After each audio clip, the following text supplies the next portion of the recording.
On the podcast with us today is Vinney Smiles Chopra. Vinney, welcome to the podcast. Thank you. Thank you, Dan. It's a pleasure to be back with you. I'm so impressed with where you are, and you and Danae have just taken the whole USA by storm. Congratulations. Well, thank you very much, Vinney. And I remember the first time that you and I met in Atlanta, Georgia. We shared the stage together at an event. And it was my first introduction to you, and you have a very addicting personality, a very addicting smile, and that's why people call you Vinney Smiles Chopra. And every time I think about you or see your face or meet you in person, I just get a big smile on my face as well. So I'm looking forward to today. Thank you, Dan. Gosh, this started about 40 years back. Can you believe it? My middle name is Kumar. But then my friends took that Kumar out and put Smile in there. And in parentheses, I've kept it like that for 40 years.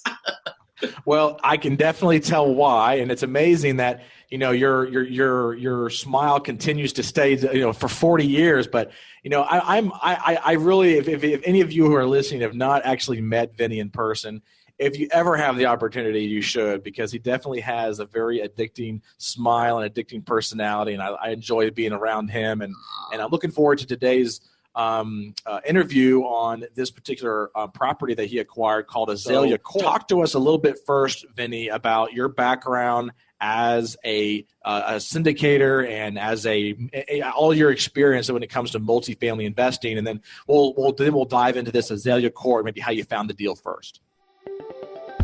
Are you interested in being a passive real estate investor? Visit passiveinvesting.com to register as an investing partner.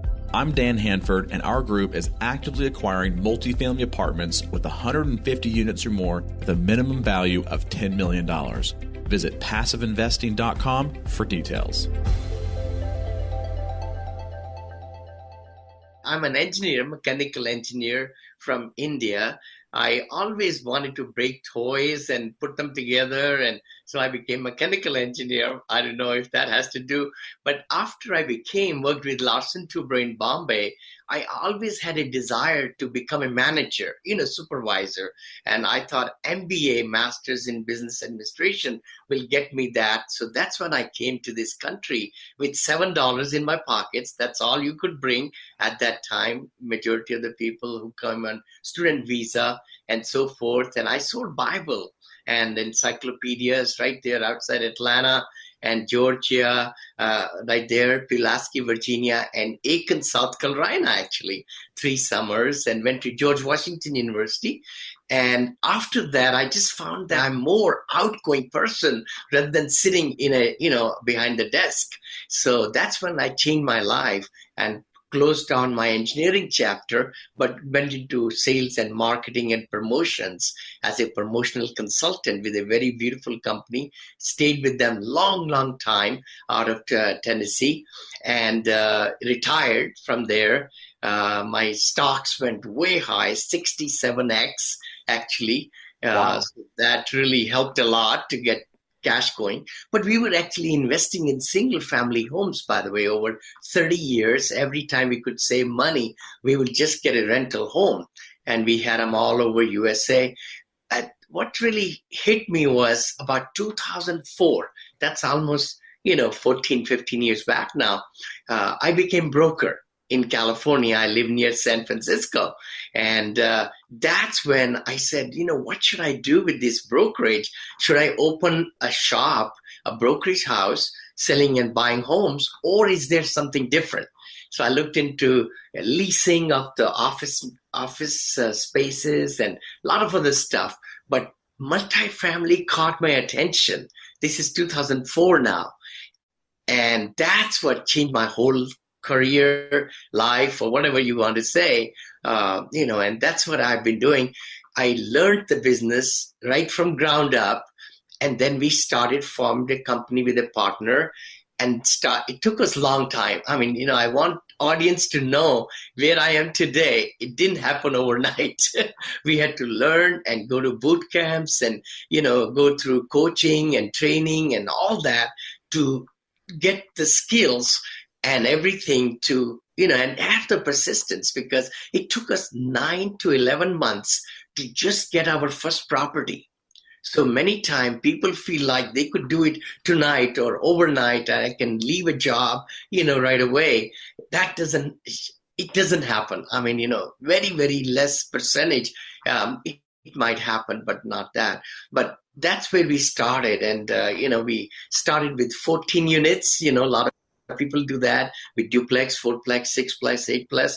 We started with 14. And then luckily, at that time, nobody gave us any loans, by the way. It was the worst time in 2007 and 8. It's right there now. And then we got seller financing, and the seller also did not give us the money, like 80-20 rule, LTV. He wanted actually 40% down. So, things like that. And we just overcame all those problems, challenges, raised 1.1 million, I remember, for the 109 units and 101 storage units. We had that property. Again, it's just coming back to me now. We gave 43.3% IRR to our investors. Wow. That property, it was called Buena Vista Garden, by the way. It used to be called Palm Avenue or Palm Garden. We changed the name always, of the property, especially if we are repositioning it, then we change the name right away. Even the LLCs are formed with that name and so forth. Mm-hmm. So just mouthful of all these things to say that, we closed one deal on Monday, 14 units. Can you believe it? We didn't have to raise money for that. But then the Friday, we closed the other one, 109 units, and along with 101 storage units, all in one, 2.33 acre land, there in Texas. So Texas was, I'm sorry, go ahead. Please. No, I was going to say, when you were doing that in the very beginning, were you still working as a mechanical engineer? Actually, I was working as a promotional consultant. I was district director. I moved. We got married 38 years back, 39 now, coming up next year. Congratulations. Thank you. And we moved also to San Francisco area. My company moved us from Ohio. We used to be in Findlay, Ohio, Bowling Green, Ohio. And then they wanted to open up the whole West Coast. That's when I came out here.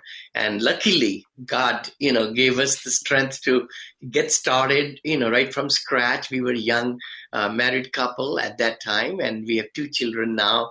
They went to Berkeley and UCLA, and Neil and Monica. That's why our company's name is Monil. That's Monica and Neil kind of put together. Mm-hmm. Oh, yeah.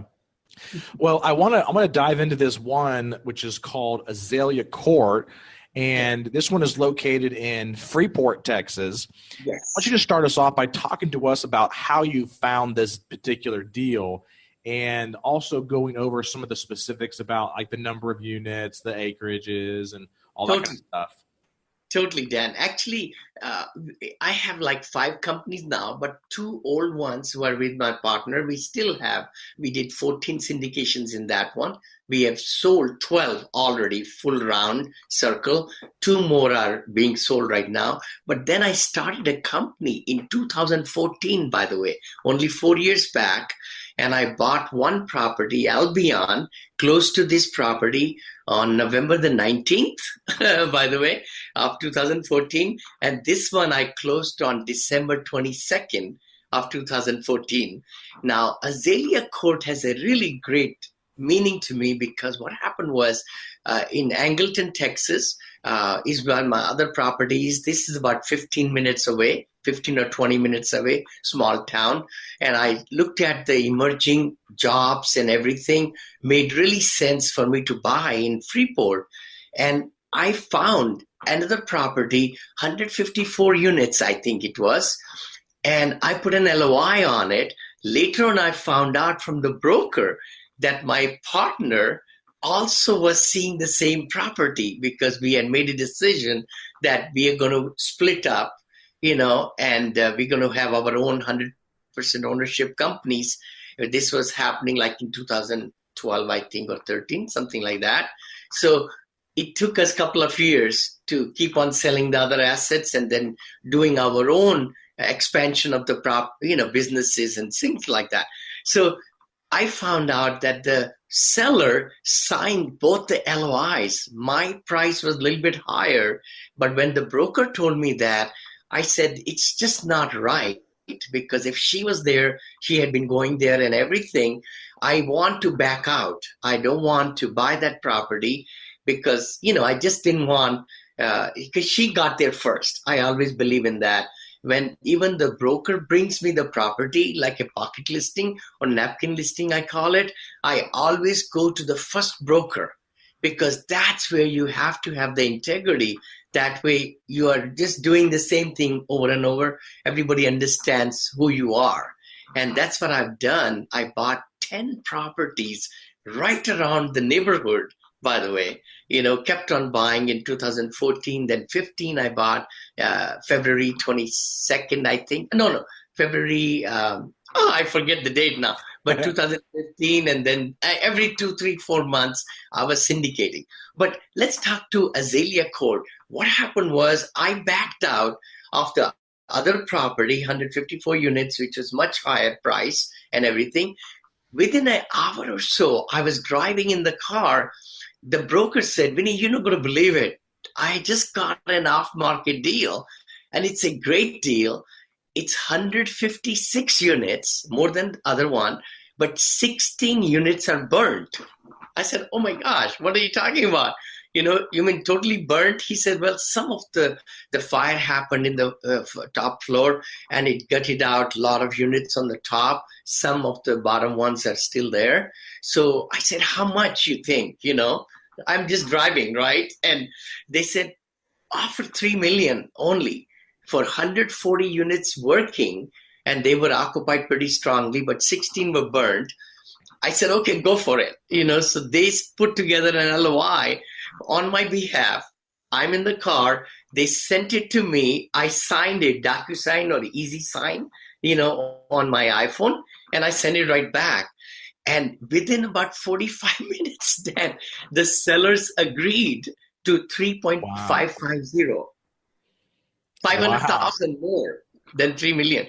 And that is where, I said, okay, let's go for it. And that's how I got it. So it's 140 units that had an additional 16 units that were down. So at the end of the day, it was 156 units. Exactly. And I knew that, I had never really done rehab of those many burnt units, but I knew that, once I sat down with the contractors in the Houston area and so forth, I'll be able to get 3 bids. That was my logical thinking, and get a good general contractor who could build it back up, That's how it was. But later on, I found out, by the way, Dan, that the sellers got $1 million from their insurance company. So they gave me a break. I was wondering, why are they selling me so cheap? So I think I saved almost $700,000. They gave me a break for that. They just didn't want to. And later on, I found out the sellers were from San Anselmo, 45 minutes from where I live today, right here, near San Francisco. They just didn't want to. That was the only property, and they just didn't want to, go there and do renovations and spend another year or something, I thought, So how did you – obviously you found this. You didn't have to compete with anybody else because It was basically just submit the LOI. They signed it, got the contract on it. Did you have to put any earnest money up? I did.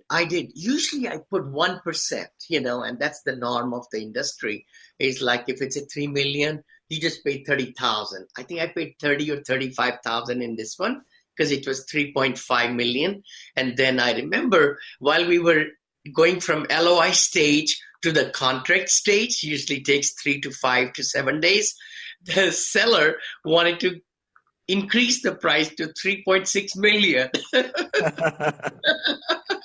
Did you actually do that? It should not have happened. But then, I thought I'm getting it so cheap. I don't want to really. So I talked to my broker. I said, let's go in the middle. So, it went from 3.5 to 3.6. Let's go 3.550. They agreed to it. The seller agreed and I agreed. I said, that's fine. Let's do it. Yeah. Well, that's good. So as far as the earnest money on this particular project, did it go hard day one, or did you have that 30 days due diligence, or how was that handled? 30 days. 30 days due diligence. See, back in 2014, I'm talking now, right? That's about 4 years back. The market was different. It really was. It was not as hot as I've seen it now in 2017, 18, and it has been really hot, as you all know. I mean, everybody knows, in all emerging markets, a lot more investors have come in, a lot more syndicators have come in, and some people are overpaying, actually. I kind of frown upon that, to be truthful. I've seen some deals being closed, and which is kind of tough because with the interest rates where they are and where the adjustment will be coming, that will, might pose some problems. But you're right. No, in this case, I got 30-day due diligence. I did. No hard money upfront at all. And then I think after 30 days, also, my money was never hard, by the way, up to the closing in this case. I did get always in my contract, I go for 2 extensions. That's a good one. Everybody should always get 2 extensions written in, and the seller usually agrees with them. So you just pay them $5,000 or something, which is going to go towards your down payment anyway, but then extend it just in case if the lender needs it, or insurance or phase 1 study, environmental study, anything can happen. So it's good to have that 30 days to 75-day closing if they want to really hit you with that, or 90-day closing. So it's better to do 30 days or 21 days, depending on, due diligence, but go for as long time. It's good to ask for more. Why not, right? If you can close earlier, that's a better way. So on each one of these extensions you're asking for, are they 2-week or 30-day extensions, or how are those usually go? 2 weeks. 2 weeks. Always 2 weeks. I think it's best to just go for 2 weeks and 2 weeks, because that way they'll give you 30 days. Now, if everything is going fine, I have closed in my career properties in 4 months, in 6 months also. I think I had 3 properties, I think they went 6 months due to so many other circumstances, right? So then you keep on giving a little bit more. And then if the seller knows that you are sincere, that you are not really stringing them along, right? And then you're also giving them more money, maybe even hard money. I know in one of the deals, Mariposa, we bought for $5.5 million in San Antonio. I'm just thinking we sold for $8 million, right? But that deal had $250,000 hard money. Then, but we That's kept a lot of hard money. I know, a lot of hard money. I mean, we would have lost, And the worst thing was, I'll tell your audience that our main key sponsor backed out. Oh my gosh. Oh, wow. Through all these ups and downs, in our lifetime. Yeah. So on this particular project, it sounds to me like you probably toured the property after you got it under contract, or after you got it under LOI. Totally. I had only seen the other property, which I backed out on. So I knew the city and so forth. I had not seen this project at all, to be truthful. And then I just said, you know what, if I'm paying $6 million or $5.5 or whatever I was paying there, I said, this seems like a very good deal. I mean, I just took a gut feeling, and I said, okay, let's go for it. So then after that, I saw. Yes. So during the due diligence process, yes, what kind of things came up that maybe you didn't know before? Like obviously you knew about the 16 burned units, but was there anything else that kind of came up that was, kind of we're glad we did a due diligence a little bit deeper on this one? Surely. In the due diligence, of course, I hired a company, because I had just started a brand new company right in that area. So I didn't want to take my managers from Albion, which is another property, which is very, very exciting news too, by the way. I paid 8.7. I think it's worth 12 million right now, 12.3, 12.4 right now, and it's cash flowing 45,000 a month, net, Wow. So very exciting, news on that one. And the good part is that was my first property in my new company. This is my second. But what happened was I hired an outside company.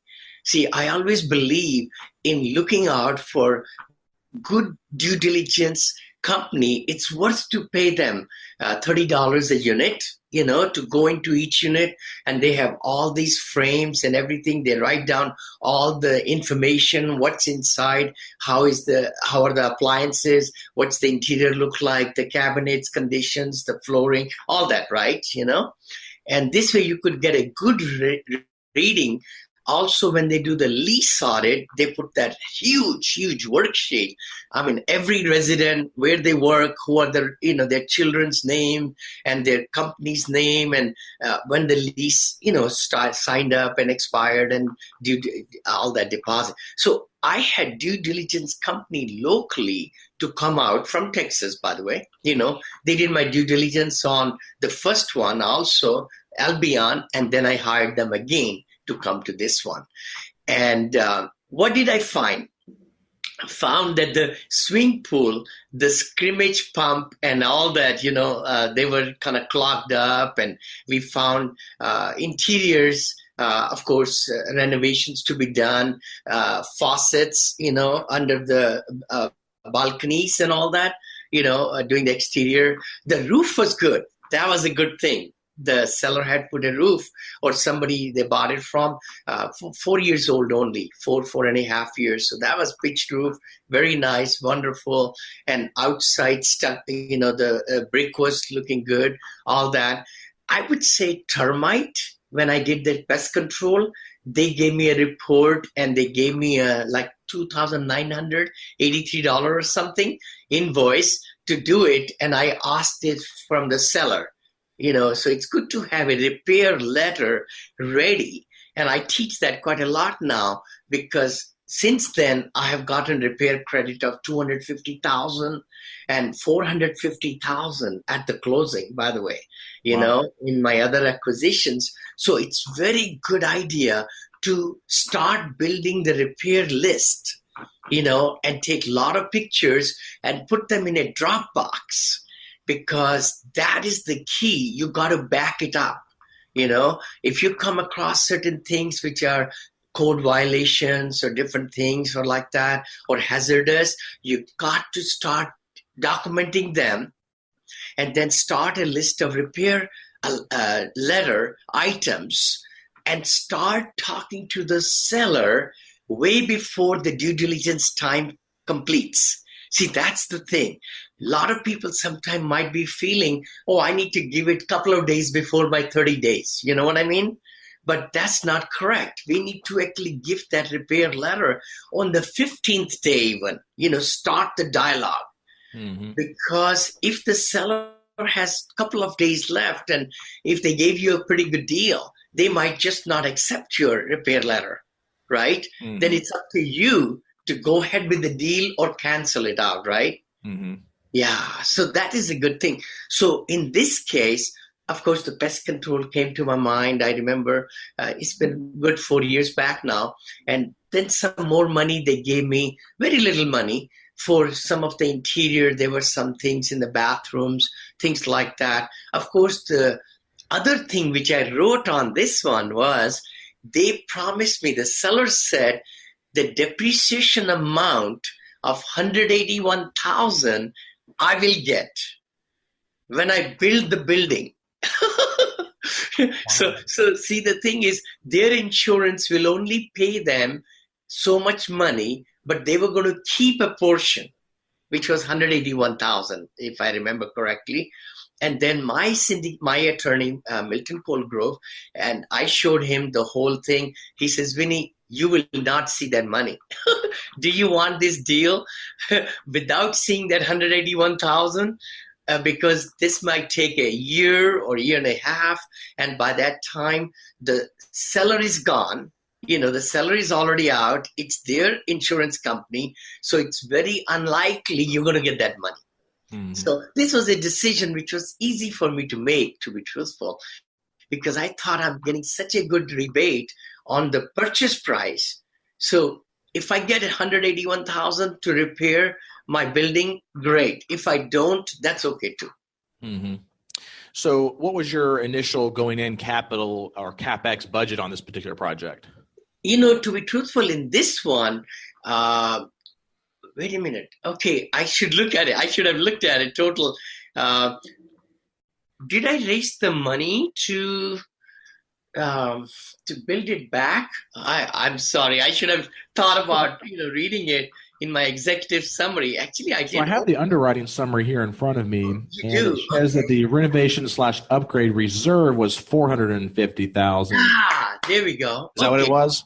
Yeah. So I have always tried to raise that money from my investors, So like over here, it says I raised like a 1.7 or something million. Yep. I just saw. And renovation upgrade reserve 450. I'm looking at the brochure now. You're right. My cap rate was 11.27. Got it. Debt coverage ratio 2.83. Cash on cash. First year was 13.6. Fabulous. It's a beautiful deal. I did raise 450, but it cost me, by the way, 761,000, I think. 761. Is that what it cost to get the 16 units back online? Exactly. And I do want to mention a little bit something on that regard too. I disputed the last payment from me to the general contractor because the contractor took longer time. We always hear that, right? Renovations take maybe 30% more money, budgets with a change of orders or whatever, or all the different, obstacles that challenges come through, right? Yep. The other part is that the money, the time, it takes 30% more, and the money also, you just don't uncover everything, right? So essentially what I found was my last payment of $106,000 or $107,000 was left out of the 761. We went into mediation, by the way. I didn't pay, then they filed a, suit or whatever. And then we knew that, and they knew it, that they had also done wrong, So it's good to have that muscle. And it all comes with having a good attorney, good real estate attorney and litigation attorney, I call it, right? Who can advise you. So this way I was able to settle that 106 or 126,000 for 50,000, by the way, 50,000. Yeah. So this was a contractor that you hired to do the renovations to get these 16 units back online. They originally quoted you 450. No. They quoted me 700 something, 16,000 plus then added more to 761, if I remember correctly, because of sprinkler system. I told them to check with the building codes if we need a sprinkler system in these 16 units. And they didn't do that. And then later on, we found out we had to do it, even though the rest of the property doesn't have it. And one of the big caveat was, which I had thought through beforehand too, was that this new 16 units, Dan, will be granite tops, molded ceilings, tile tubs, all that stuff, right? And the nice, the flooring and all that, and brand new staircases and all that stuff. So I could sell the property where you could increase the rent, right? Increase one bedroom rent from, I think I bought it at 400. Now we are charging 700 something. So it's gone up by $300.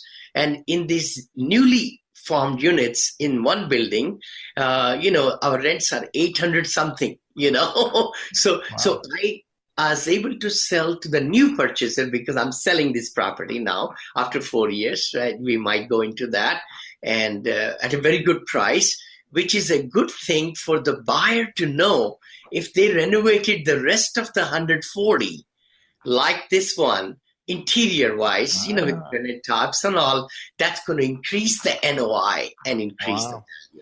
Yeah. You basically had a built-in business plan already proven for the new for the new buyer.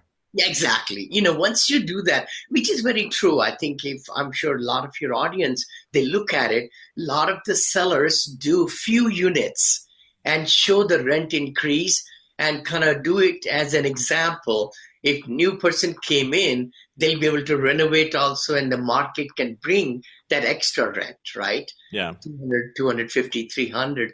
That multiplying by 12, that, and then multiply by the cap rate, it just increases the value, so high. Like I'm selling this for 8.5 or something, this property, which I bought 4 years back for 3.550 plus 1.5 we put into it almost, because of other renovations, the 16 units, plus I spent a lot of good money, brand new swimming pool, brand new this, the leasing office, we did restructuring inside, cafes were made and all that, and, all that stuff, all that. Yeah. No, I mean, I think this is a great deal to kind of go over and kind of dive into a little bit. So what was the financing like on this particular project? Okay, the financing. Not the capital raising yet. We're going to talk about that in a minute, but just specifically like the financing piece of it, the lender side. Surely. Now that also is a pretty interesting, the whole thing, I think I would love to share that, because that will be another caveat to the whole conversation today. I got a new loan broker. Okay, I'm not going to say his name. And the worst thing happened in my case was that he had a lot of other loans to write on probably around that time. And he missed this one in getting it to a place where it should be closing on time. And he started with one particular company because of the 16 burnt units. We couldn't get Fannie Mae loan and so forth like that, or Freddie Mac loan, So it was a bank, I think a local institution in Los Angeles. I don't even remember their name, by the way, And he says, Vinney, I can get you 5.5% at that time, 5.5%. It was high interest rate around that time. But then it kept on going to 6, 6.5%, 7%. I couldn't believe it. I mean, this was happening in front of my eyes, as every 2 weeks, this institution was increasing the rate. It was not locked in. And lo and behold, I definitely wanted this property, and I had given the application fee and all that money, and I'm dealing with this guy, and, I just can't back out. I'm ready to close. Literally what happened, Dan, in this case was it went to 9%. Can you believe it? 9% from Wow. 6 to 9. I mean, it's unheard of, and the broker apologized and this and that. He even gave me some commission back, by the way, what he was making, just to, soothe me and all that. I said, it's your fault. I mean, I'm not a lender. I'm not a, loan broker. You are hired. I'm giving you 1%. I think I ended up paying only 0.25, and he agreed to it or something like that, rather than 1%, usually you pay. But lo and behold, all that to say that this, property I had to close. Now, hold on to this one. I paid $650 because we were in Bethesda, Maryland, I remember. At that time, the closing had to be on Monday morning at the title company with my wet signatures. I get the paperwork on Friday. My attorney is getting all these things going anyway. But it's just, I paid $650 for carrying 4 pages. The Delta airline people came to my door. They picked it up on Saturday. They flew it, and then they brought it to the title company office 9:30 in the morning. Otherwise, I would have lost the deal. Wow. This deal. So you had Delta have somebody pick it up to actually fly it to the property. That is great. Oh my gosh. And I said, you know what? And the seller increased the price. On Friday, they said you have to pay $750,000 more if you want to extend it further. If you don't close on Monday, this is new terms. I mean, literally, this is what happened with this property. Wow. So how did you end up going with that lender? Oh, that broker? I did. I had to. Okay. And we did go through it. And they were also kind of trying to get into multifamily, I guess. They didn't understand that much. This particular Was it a local bank that you were working with, or was it? It was not a local bank, actually, Dan. It was from Los Angeles, an institution, a group, actually. Okay. They had a 30 million, I think, fund. They were giving loans from the fund. So they were also pretty small, Okay. And I didn't know that. And then they came and, I met with them, and 4 people will come there. I'll fly in there. So I just kind of, went with them for about 6 to 7 months. Then after that, I said, you know what, I'm done with you guys. I mean, you don't understand multifamily, and they were keeping my escrow money, all that stuff. I needed the money. So these are all the ups and downs, right? Yeah. Then I said now I buy the third property, right? Third property within 3 months or so. February, 2 months, I bought third one, Terrace Villas. And I get a very great broker. I don't mind sharing his name, Brandon Brown from Houston, Texas, LMI Capital, and he writes loans all over USA. That was the biggest blessing I got. And the best thing was that he came to me through Terrace Villa. Terrace Villa was my third property. He gave me a proof of, looked at my financial statement and things like that. He gave me a letter. Dan, this is a little story too, by the way. Again, Vinney is a storyteller. Everything just stays in my mind.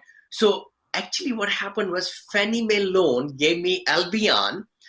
They couldn't give me Sienna Villa, second one. But third one, Terrace Villa, they gave me again, same people, Berkeley Point, very nice people. And they said, Vinney, you don't need a broker. I said, what? They said, yeah, we love your game plan and everything. And I met with the executive vice president. Our business lunch was half an hour, went to 4 hours. Wow. I spent $81 only. And this was like, they said, Vinney, you can just come. We'll do all the paperwork, everything for you. And you save 1% that you're going to pay to the broker. But because Brandon had given me the proof of, my qualifying letter, I told Brandon, once I close on Terrace Villa, I'm going to write you a check for $18,000. He said, what? I said, yeah, because you were the reason I'm getting this property, even though you're not doing any work whatsoever. Fannie Mae, Berkeley Point is doing all the work. Once I close it, I'm going to pay you 0.25%. Not 1%, but 0.25 without doing any work. That was the start of it. Then when I closed the property, I wrote the check. Brandon called me. He says, Vinney, you're a different species. You're a very different guy. I mean, I didn't do nothing. Just that piece of paper. I just put your name on it and you send me $18,000 check. Anyway, to make long story short, he then approached Sienna Villa to local banks. Wow.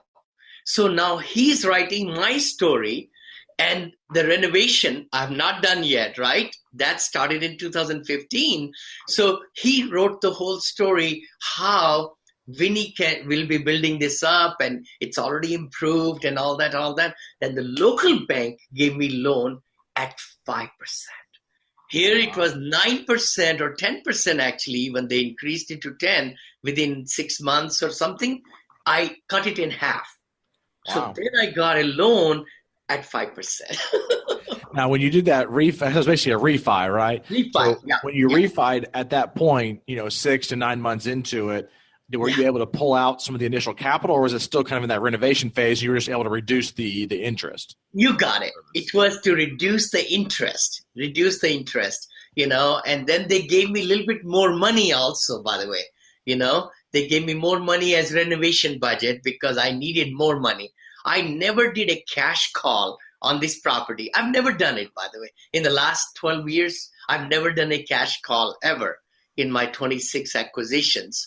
Because what I've found is that because I'm strong financially, so I'm able to give loans to the entity for certain time, right? And at zero interest also, even though Kim Taylor tells me, Vinney, it says in the PPM, you can get up to 10%, but I just feel like, it's like a family. My investors are my family. I have very strong 130 investors. They can bring me millions of dollars commitments in a day. But, I just feel like if you're good to everybody, they will be good to you. They tell more people and more people and more people. I've only met 26 of my 130 investors, by the way, belly to belly. It's been all through FaceTime or Zoom or this and that. Anyway, but the thing is, you're right. The investors, I did ask the local bank to give me a little bit more rehab money, and they gave me, So that's how I was able to complete all the renovations and all. And so how did you raise the capital for this project? Because obviously you were raising 1.7, a little bit more than 1.7 when you first took over this property. Totally. See, I had been talking to, which I teach also, is that you've got to spin that plate of investors, because pre-existing relationship is very big in 506B, as in boy, because the investors need to be knowing where you're purchasing, what kind of business plan you have, teach them all through the newsletters, give them the positive news about the jobs, and hold the seminars, webinars, all those stuff, right? So once I got Albion closed, I raised $2.8 million, I think, for that one or something like that in November. And this is now December. I'm closing December 22nd. I needed 1.7 million. That's like 5 million right there, 4 million or whatever. So same investors base, I went back to them and I said, I know you just invested in one right here, but we got this one. But they were kind of going simultaneously too, remember? Because one closed 30 days later than other, right? Yeah. So they were both going simultaneously. And every time I find that, because I do webinars, quarterly webinar, right? Zoom, or I used to do go-to meetings, I think, at that time. But my investors will come in my PowerPoint presentation, I always sold them the next project.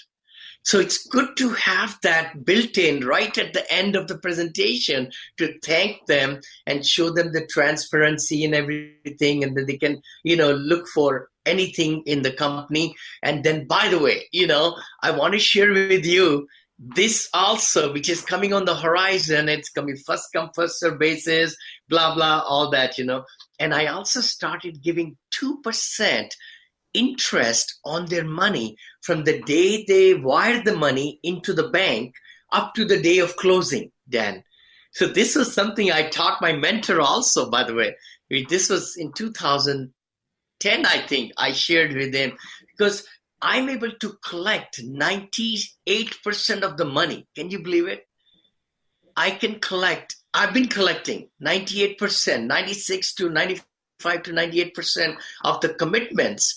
I never have lost my sleep, ever, in these 26 syndications, just because of that one small tweak that I did, because people were keeping money to the end because they want to earn interest.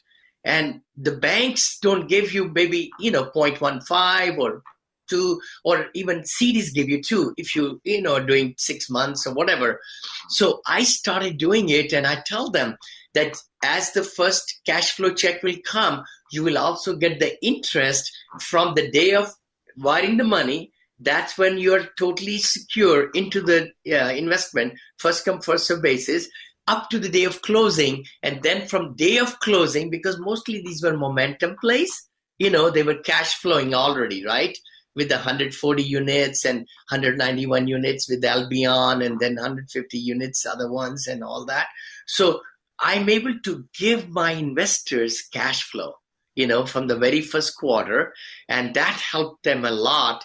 But I always used to sell, and now also, I am always giving them forward-looking, what's coming on the horizon thing. Right? So let me dive into these quarterly webinars to your investors, because I don't think I've ever heard of anybody doing this before. So you basically, even if you don't have a deal, you're going to still do a quarterly webinar with them. They just know that you do this? Oh, totally. No. I do webinar with all investors, inviting them for each asset quarterly. instead of sending them a report of one-page executive summary, P&Ls and rent rolls and all that, I design a very nice PowerPoint presentation with the pictures of the properties and all. It's in like a template, right? And then after that, we do a webinar for all we invite them in. And then as many can come in, we record it live. And then a link is sent to all the investors of that property, so that those who were there, they could go back and look at all my projections. And, we introduce the staff, their pictures. We introduce the software. Like every property I purchased, and I purchase still, I do 4 monthly webinars first with the investors. Every month, I do one to really share with them the closing statement. A lot of people don't do that. See, I want them to feel secure where their money is spent and what is happening, legal terms. So I share with them everything, the contract, the due diligence reports and everything, right? But then after the property is closed, first month is to take them to the closing statement and show them everything, what happened, where the money went, how it came, seller, repair credits, all that stuff. So second meeting will be what we have done to the property. Introduce the staff. If we kept the old staff or the new staff, what are their qualifications and everything? So, and what we have done immediately within 1 month. So that's my second month, seminar, which I do with my investors. Third month, I try to show them the software we are using. See, a lot of investors don't really take time to fly all over and go to the property. I want to give them a feeling of the pictures. By the way, there is a gallery at the end of the PowerPoint presentation always. Every time I travel, I bring new pictures. And the officers also bring pictures, and of course the community manager, because we manage our own assets. We have 67 full-time employees in our companies. So that way, we have our own community managers, leasing agents, lead maintenance people, and the assistant to the lead, and HR director, VP of finance, all that in 4 years. All this we have done, all brand new companies, which we have, I'm total 100% owner of. My wife and I are owner of that. So you didn't do your own property management in the beginning. You kind of did that in this secondary company about 4 years ago. No. Or have you always done your own property management? Too, right. We actually hired a very good company, beautiful company from Dallas. They managed 32,000 units, by the way, when we got into this business, because we didn't know how to manage, right? So we did start with a company, but then we found out that, we were small, piddly people, right? Now I understand we should go to a smaller boutique company, in the range of the units where they can give you good assistance. And that's what I tell other people, because you can't start a company right away. So it took us about 1.5 years in my old company to start a brand new company. So that person we hired, professional, paid like 30, 35,000. I always believe in that, because if we were to do our own, it will take us years and even do it wrong, So why not to hire a professional who came into San Antonio? I think I remember we have a head office in San Antonio with my old company. We have other offices, with my new company, but we have been managing our assets since 2010. So we have 2 acquisition companies, 2 management companies at this time, 1 education company. So that's the 5, So once you've done these 4 webinars in the beginning to introduce them, well, I think you mentioned the third one, which was obviously the first one's going through, the first monthly webinar is going to go through the closing statement. The second one is going to be going through the staff on the property and what you have done that first month. The third one is going to be going over software, right, on the you're using on the property. And what's that fourth one doing? The fourth one is to kind of show them now. It's been almost 3 months now, right? So the renovations. So the fourth one is built on what things have been done and how much we have spent. So we always like to bring in the slides, the capital improvement slide, CapEx, we call them, right? So that way this people can get a feeling, my investors can get a feeling what I showed them in the executive summary, we are working hard to accomplish those goals. And then, of course, in every PowerPoint presentation, every month, fourth month, we are showing now the quarterly also performance, right? So we also show the P&L quarterly, the rent rolls and everything, and show them how the rent roll looks like, kind of get them familiarized, and then also the P&L go line by line item to show them, where the monies are coming in and then where the expenses are going down, where the mortgages, NOI, kind of teaching them. I always have felt if my investors are learning from me, educating wise, they will feel more comfortable. And they will also know that Vinney's here to protect their money. That's a huge part because the investors, it's really ingrown. Like I said, I just started with 5 investors and then they told more friends and more relatives, things like, and I have 130 now, maybe even more, 150 now, as more and more people are coming in. But the thing is, the more clearer we are, rather than throwing paper at them, just executive summaries, but explaining them nicely so that they can ask you questions and then you answer them in live meetings, that makes a big difference. So when you're doing these you're doing these first 4 per property, and it's only to the investors that are in that particular deal, exactly. Right? Exactly. Only those. Yeah, only those. And so are you also doing the same thing? These quarterly ones are doing it for just these people in the particular deals, or are you doing a quarterly to all of your investors? Okay. Quarterly is per deal. So if I have 26 deals every quarter, these have been totaled by now, right? Sure. So I've been doing like every single cluster of investors with one property every quarter. Yes. Okay. And how are you? What have you done to find your investors? Because I know I've done some research on some of the things that you've been doing in the past, and I think you've talked about doing some like lunch and learns and various things like that. Obviously now you're probably in a position where you're getting a lot of word of mouth referrals and stuff like that, so you might not have to do that as much. But what are some of the best ways that you have been able to raise money or find new investors? Totally. Dan, I have found that the best people to really promote your company are the investors who are there already, So by keeping them and abreast of and always showing them that you care for them, and then ask them if they know of other people, and that's where my referrals have been coming, where somebody said, I want you to talk to my daughter, talk to my colleague, or so-and-so. So a lot of people, when they give me the leads, I set up webinar just for them. Many times I get them also involved in the same webinar. I don't try to do 2-3 different investors together. That sometimes doesn't work because one negative can take down the whole ship. I can definitely see that. And then, of course, I'm getting a lot of my other calls are coming from my websites also, just to let you know. People are actually sending me, they say, Vinney, you're so genuine. You're so trustworthy. And some people say, I want to invest $500,000 with you, or 250,000 with you, or 200,000. So they fill out this form and have an appointment with me. So that's coming from my websites also.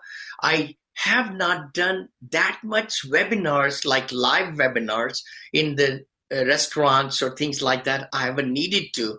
But when I do the meetup groups and have been to some of these podcasts, a lot of people have been calling me. So that's where most of my other investors have come. And once they come into it, then after even one season, they got the money, they are referring me to other people. Yeah. And I think the way you're doing it is very good because you're having that open communication. That's one thing that I always try to teach and preach is making sure that your investors don't have to reach out to ask questions, just go ahead and answer those questions and diffuse a lot of those things ahead of time and have that open communication channel and be as transparent as possible, because the more transparent you can be, the more they're going to talk about you. And, as long as you're hitting those returns and even at the end of the day, if you're not hitting exactly those returns, they know you're going to be upfront with them and frank with them, even if you're not.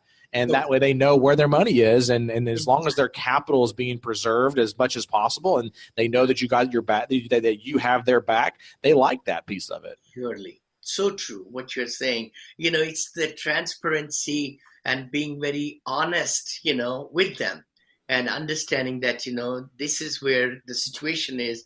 This quarter, the occupancy went down, the reasons for one down. Not only that, then how you tackled it. What aggressive marketing did you do? And showing them in, PowerPoint presentation, all the different bullet points, give them the confidence that you are not just letting it go, stray, but you are taking actions, Yeah. Well, and I think that also, when you have multiple deals along the way, it also allows those investors to still feel confident to invest in other deals along the way, because a lot of times investors will hold back investing in future deals until they start seeing some of the returns on the deals on the deal that they're already in, especially if it's a newer investor. Totally. You're so right about it, Dan, and I'd love to mention it. I mean, we did do the very first one, Buena Vista Garden. I think we started at 50,000, but we started promoting to the investors. We just kept 50, but please go for 75 or 100. You could even do 150, things like that. Many times people gravitate to the lowest level of the investment. But then my partner and I decided way back, 10 years back, 12 years back, we're going to do 100 minimum. And that really was the best decision ever we took. By doing that 100, people had the money. See, if you tell them 25, they'll give you 25 just to try you out, or 50 or like that. But if you say 100, they will go with 100, and then they set the stage for bigger things, because a lot of my investors now have 500, 600 million with me now in several investments. Like, they come in, every single one. I didn't even know when I met them first time that they had so much money in retirement accounts and, all these, cash positions, and they were entrepreneurs, doctors, attorneys, all the very high caliber people in California and across the, nation. So, and not only that, one more thing I would like to mention is their peers. See, if you're dealing with the high net worth people to start with, and their peers are also high net worth, then, they flock together.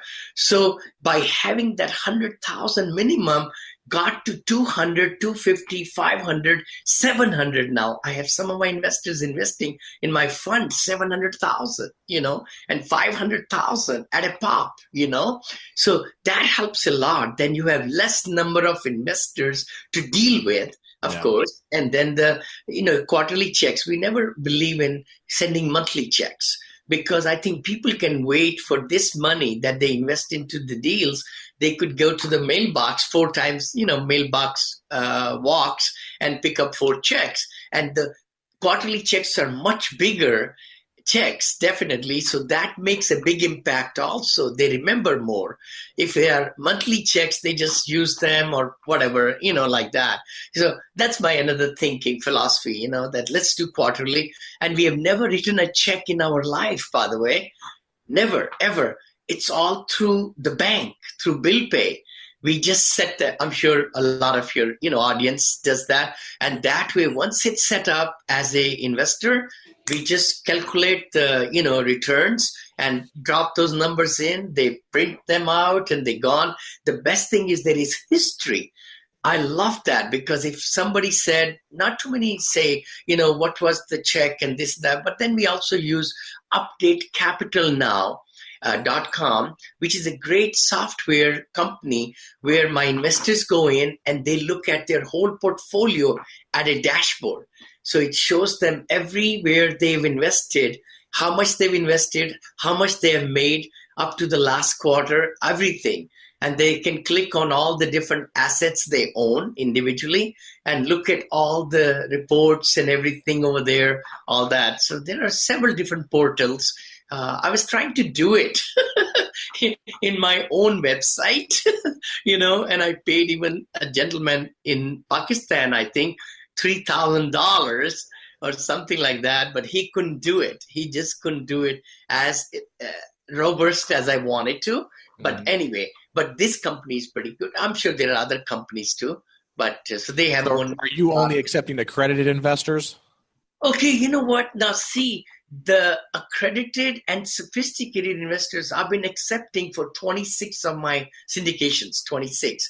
But the 27th one with my $50 million fund that I'm doing right now, it's advertised. It's at Monil, multifamilyfund.com, where my investors are coming in. It's 506C as in Charlie. So it's for accredited investors only. Yes. And I can advertise, as you know, that's the big part about it, because the other ones you cannot advertise in 506B and so forth, as to pre-existing relationships and all.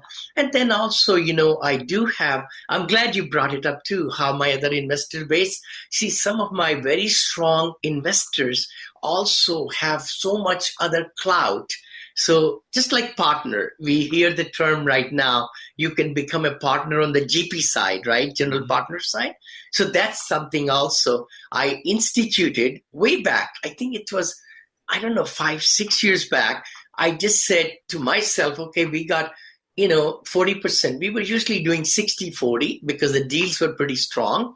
So my investors get 60, we get 40, or 70-30 first year. Then we bring it down to 60-40 and 60-40 all the way. So out of the GP side, I said, let's give 30% for raising money, so that we can allocate, have people come into the play, and then you give them jobs because you can't pay them commissions, You have to have the jobs and then let them do this, that, talking to the investors. And I don't have too many partners, but because I have so many of my own investors, like that. So I'm sure that there was probably some, concern or trepidation in the beginning going from 50 to making the minimum 100. Did you have a lot of pushback from the investors, or were they just kind of all okay with it? Good point, Dan. I would say, looking back at it, just like 10, 11 years back, I think we might have, have lost some people, I guess is the word, right? Because they didn't want to go to 100. But once we set that stage at 100, it was fine. I was so surprised. I was very, very surprised. And I think— Was it easier to raise the money? Yeah, it was. It really was. I was very, very surprised. Yeah. And then once we did our second property, third property, then everybody knew that it's going to be 100. So then we were able to get into the self-directed IRAs and 401ks and all that, And then I talked to Gene Trowbridge, who, by the way, Gene Trowbridge and Kim Taylor have done all my syndications, the best people in USA. I mean, a lot of other syndication attorneys are there, but they have done all my 27. And, so the thing is, they told me, they said, Vinney, if it's the same investor, they can bring cash and also IRA money, but it's the same company, they could split it. So they could bring some money from the retirement account, like 50 or 60 or whatever, and some from the cash. You set it up as two investors, entities, because the self-directed money has to go back to that account. They cannot cash that. But in the cash account, you send the check to their home. So that's how we did it, So that way they were able to still bring 100. That makes sense. You kind of split it up between like maybe 50 from the IRA and 50 personally and just set them up as two different separate entities or something like that. Totally. Yeah, that makes sense. Yeah. Well, as we wrap it up here, I have a last kind of twofold question for you. Sure. The first one is, on the Azalea Court, remembering back to that particular asset, what was the easiest thing during the entire process that maybe you thought would be a lot harder, but it ended up being really easy? I'm so glad you're asking me that. I think by having a good manager helps a lot, because as we manage our own assets, that was huge. The maintenance person still lives there. He was there 14 years before. So 4 years with me, that's 18 years. And he lives resident manager right there, lead maintenance. That helps a lot. But then renovation schedule, I was able to get some good contractors to do it. I thought it'd be harder, but it was all right. And then by restructuring how I wanted it with the cafes and the, resident center and everything, by doing the swing pool, and also the ease was increasing the rents. With the jobs being there, we were able to take the NOI to a new level. That's why I'm able to sell at 8.5 million, which will be profit of 3 point some million for my investors and us, 3.6 million or something like that, Yeah. And so the second part to that is kind of contrasting it. And what did you find was the hardest thing on this particular deal that maybe you thought would be a little bit easier, but ended up being a little bit more challenging? I would say financing. Dan, if it just kind of brought back the old memory, how I was facing all this situation. I always take everything at a chin, challenges there. What's the best way? What's the right thing to do right now for keeping the investors' money safe and everything guarded? And, so that financing phase that I went through in the beginning for about a year and a half, kind of was trying, that was the big. Yeah. Well, Vinney, I really appreciate you taking some time to be with us here today and kind of sharing us all of these insights and even some additional golden nuggets throughout. And I know I took quite a few notes on this, and it's these types of podcasts where we really dive very granular on different projects. I think is very important. There's a lot of lessons to be learned, a lot of different things that we can take into our own syndication business and various things like that. So I really appreciate you taking some time, and looking forward to seeing you again at another future event. And when I get out there to the San Francisco area, I'm going to definitely try to look you up. I would love to take you out for lunch or dinner, and it'll be my pleasure, Dan. You and Danae have been just tremendous friends, and I appreciate you both. Thank you. And if anybody wants to reach out to me, I'm also on Google and YouTube and Facebook and all that. Do you want me to give them any information? Or Sure, yeah. Go ahead and share with the listeners how they can reach out to you if they have some future questions on this particular deal, or maybe they want to be join you on maybe one of your future deals. I would love that. I would, of course, you could also partnership with me with, in raising money, of course, and learn my tricks of the trade and my brochures and everything. I provide everything, no holds bar to my partners. And then also as, even bringing a property, that's the other thing too, with my fund, $50 million fund that I have equities raised already that we can jump into the deals. And the best way to reach me is to email me, Vinney, Vinney, at VinneyChopra.com. So that's easy. My website is Vinney Chopra with an E in there. Some people spell like VINNY, but please put E in there, and VinneyChopra.com. And the other easy way to text me is the word syndication. Text it to 474747. So 474747. Just text the word syndication, and I can get back to you, or my team will get back to you, and we can answer all your questions and everything. Well, I'll make sure we have those listed out on the one sheet summary that we'll send out with this particular podcast as well. And again, thank you so much, Vinney. I've really enjoyed talking with you, and looking forward to having you on a future episode as you close more deals. Thank you. Thank you so much, Dan. God bless you.